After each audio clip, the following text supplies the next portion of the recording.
The tech world is currently witnessing a seismic shift that hasn't been seen since the late 90s, and the shockwaves are rocking the very foundations of Microsoft's headquarters in Redmond. While Apple has always been a rival, the arrival of Apple Silicon has done something far more dangerous than just winning a few benchmark tests. It has fundamentally broken the Windows monopoly on professional and high-end computing. Reports are surfacing that Bill Gates is absolutely livid as Microsoft faces one of its most difficult financial quarters in history, with Windows license sales plummeting to catastrophic lows. For decades, Microsoft relied on the fact that if you wanted a powerful computer, you had to deal with the quirks of Windows. But now, with the Mac Studio, the MacBook Pro, and the efficiency of the M3 and M4 chips, the world is moving on. We are looking at a scenario where lifelong PC users are jumping ship in droves, not because of brand loyalty, but because the performance gap has become an embarrassing gulf. Today we are breaking down the internal panic at Microsoft, why their response to Apple Silicon has been a total disaster, and how the tech giant is reportedly scrambling to save the Windows brand before it's too late. To understand the level of rage coming from the top, you have to realize that Microsoft spent the last 30 years winning the war for the desktop. They defeated IBM. They survived the mobile revolution by pivoting to the cloud, and they thought Windows 10 and 11 would handle the rest. But then Apple did the unthinkable. They stopped playing the same game as everyone else. By moving away from Intel and designing their own ARM-based chips, Apple created a machine that could outperform a high-end Windows desktop while using 70% less power. This isn't just a win for Apple. It is a direct attack on the core of Microsoft's business model. Every MacBook sold is a Windows license that isn't bought, and Microsoft's latest quarterly earnings reflect this grim reality. Sales of Windows licenses to laptop manufacturers have cratered, leading to what many are calling Microsoft's most embarrassing performance in a decade. The frustration from Bill Gates is reportedly centered on the lack of foresight. For years, Microsoft had the chance to optimize Windows for ARM processors. They had the Surface Pro X and Windows on ARM experiments, but they were half-hearted, buggy, and lacked the developer support needed to make them viable. Meanwhile, Apple spent years perfecting the transition. When the M1 chip launched, it didn't just work, it dominated. Microsoft was caught flat-footed, stuck in a partnership with Intel that was increasingly looking like a weight around their neck. Intel chips were getting hotter, louder, and less efficient while Apple was moving into the future. Now Microsoft is facing the reality that Windows is seen as the legacy platform, while Apple is the innovation platform. Think about the professional market, the developers, the video editors, the architects.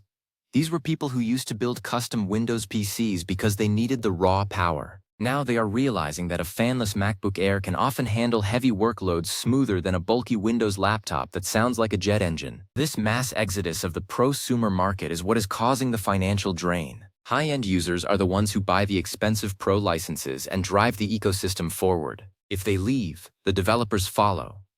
If the developers follow, the apps start to look and run better on macOS than they do on Windows. It is a downward spiral that Microsoft is currently trapped in. Inside Microsoft, the panic is palpable. Satya Nadella has been pushing for AI as the savior, but AI requires hardware that can run it efficiently. This is where Apple has a massive advantage. Every Apple Silicon chip comes with a dedicated neural engine that is perfectly integrated with the software. Windows, on the other hand, has to support thousands of different hardware configurations, making optimization nearly impossible. Microsoft's attempt to create AI PCs is being viewed by many as a desperate marketing gimmick to stop the bleeding, but until they can match the performance per watt of Apple Silicon, they are fighting a losing battle. The reported rage from Bill Gates isn't just about money. It's about the loss of the platform's relevance. Microsoft's worst quarter ever is a symptom of a deeper problem. Windows has become cluttered with widgets, telemetry, and advertising, while Apple has focused on a clean, hardware-integrated experience. Users are tired of their operating system fighting against them. They are tired of updates that break their drivers and laptops that die after 4 hours of use. The Mac offers a just works experience that Windows, in its current fragmented state, simply cannot provide. Because Microsoft doesn't control the hardware, they are at the mercy of Intel and AMD, and that partnership is currently failing to keep up with Apple's vertical integration. Let's look at the numbers. While overall PC sales have been sluggish, the premium segment, laptops over $1,000, is being swallowed by Apple. Microsoft's revenue from Windows OEM licenses, which is the money they get from companies like Dell and Lenovo, has taken a double-digit hit. This is a red alert for the board of directors. If the premium market disappears, Windows becomes a budget OS for low-end machines, and that is not where the profit is. This is why the latest internal memos reportedly emphasize the urgent need to overhaul the Windows kernel to work better with ARM chips, but many tech insiders say it's too little too late. Apple is already 3 generations ahead.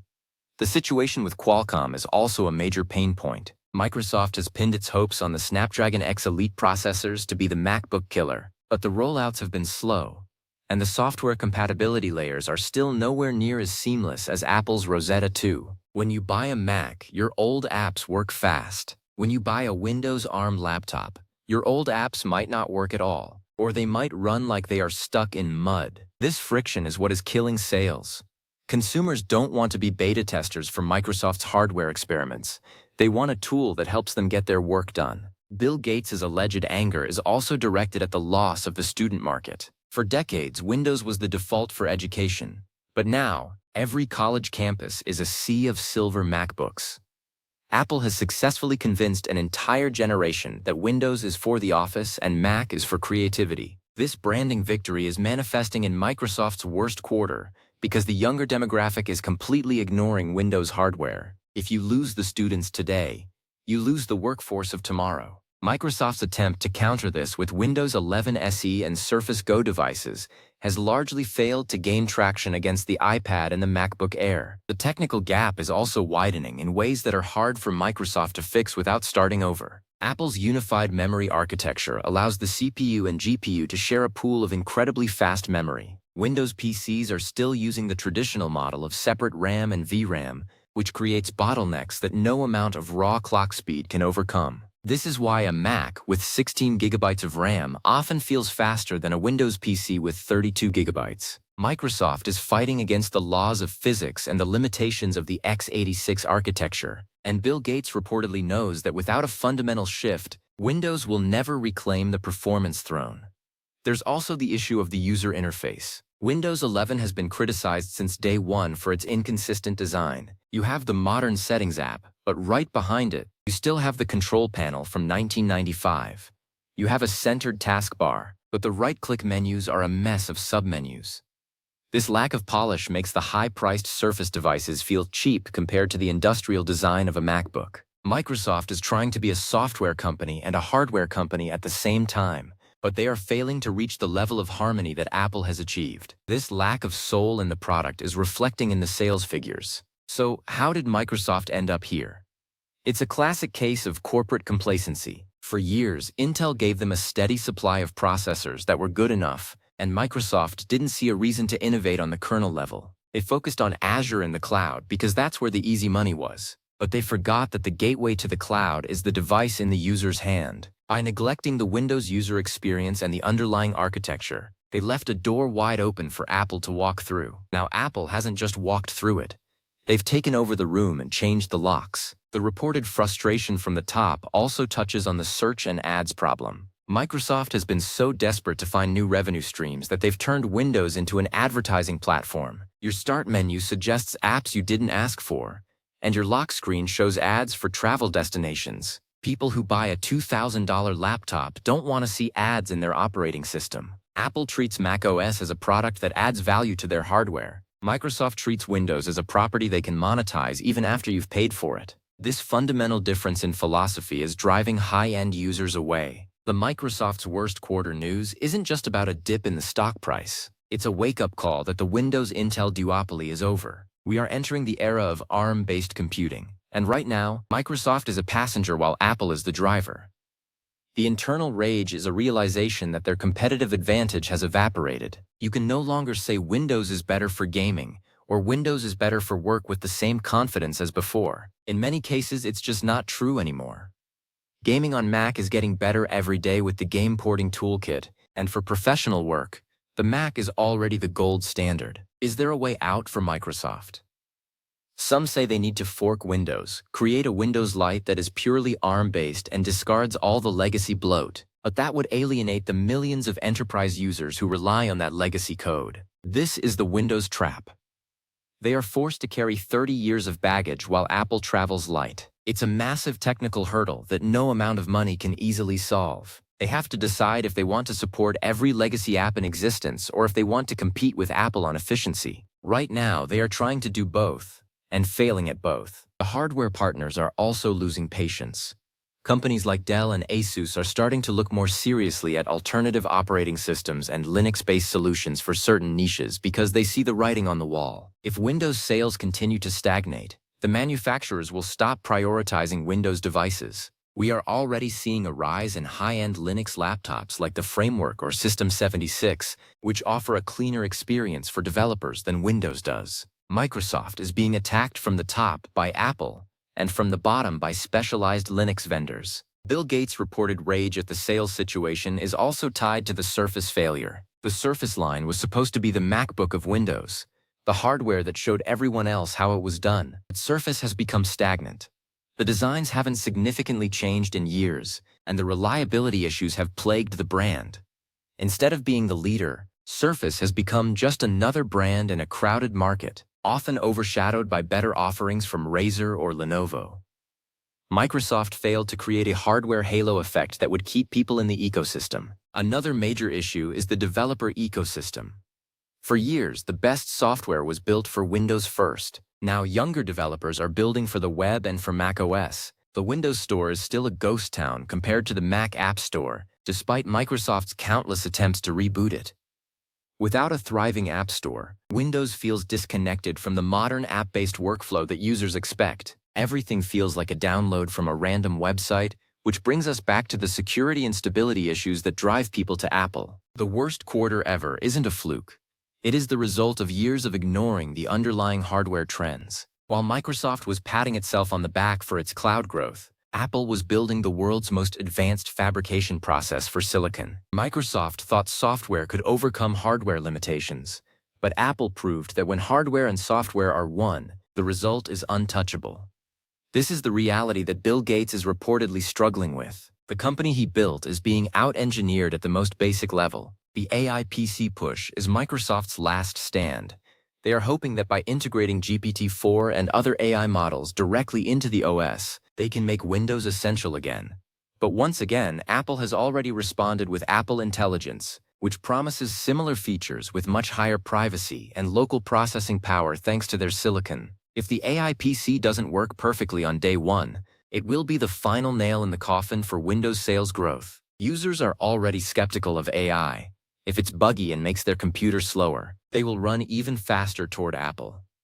The impact on the enterprise sector is the scariest part for Microsoft. Corporations are starting to realize that the total cost of ownership for a Mac is actually lower than a Windows PC. Even though the Mac is more expensive up front, it lasts longer, requires less IT support, and has a much higher resale value. Major companies like IBM and Cisco have shifted thousands of employees to Macs and reported significant savings. This was Microsoft's fortress. If the enterprise sector falls, Windows becomes a legacy platform for specialized industrial equipment and nothing else. Internal reports say that Microsoft is looking into buying their way out of the problem by acquiring more gaming studios or software firms, but that doesn't fix the core issue.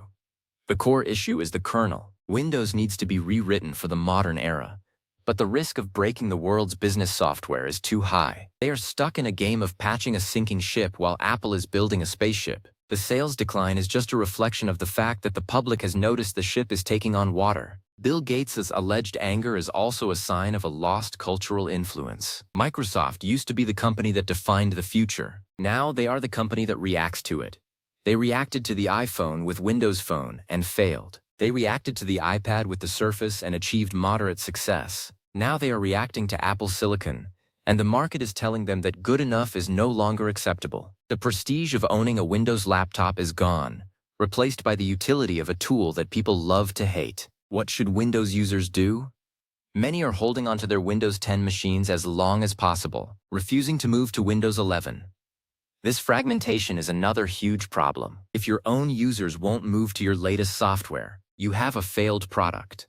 Apple doesn't have this problem. Their adoption rates for new macOS versions are staggering. Microsoft is fighting its own history while trying to fight Apple, And that internal war is manifesting as the worst financial results in years. Microsoft's worst quarter is a warning to every tech giant. Innovation waits for no one. You can have all the cloud revenue in the world, but if your core product becomes obsolete, your brand loses its power. The rage in the boardroom and the panic in the development pits are the sounds of a company realizing it has lost its grip on the steering wheel of the industry. Whether they can execute a Hail Mary move with ARM-native Windows 12 or a new AI-first OS is the big question for the next few years. For now, the winner is clear.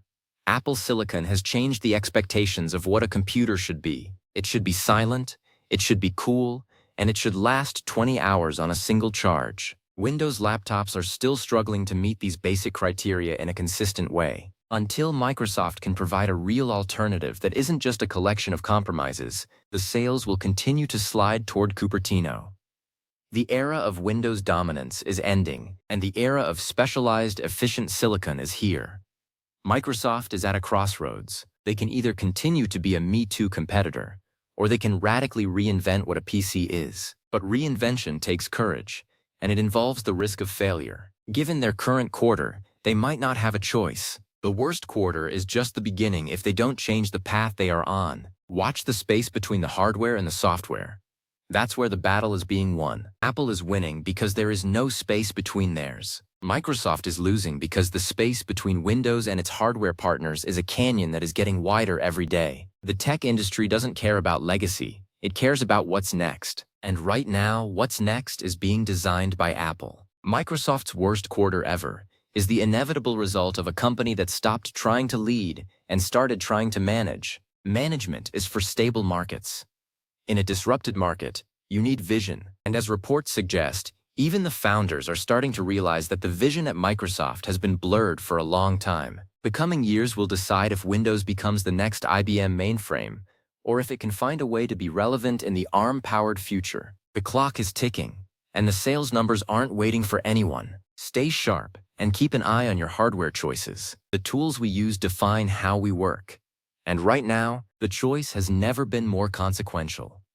Windows is in a fight for its life, and for the first time in history, it's not clear if it knows how to win. The worst quarter ever title isn't just a headline.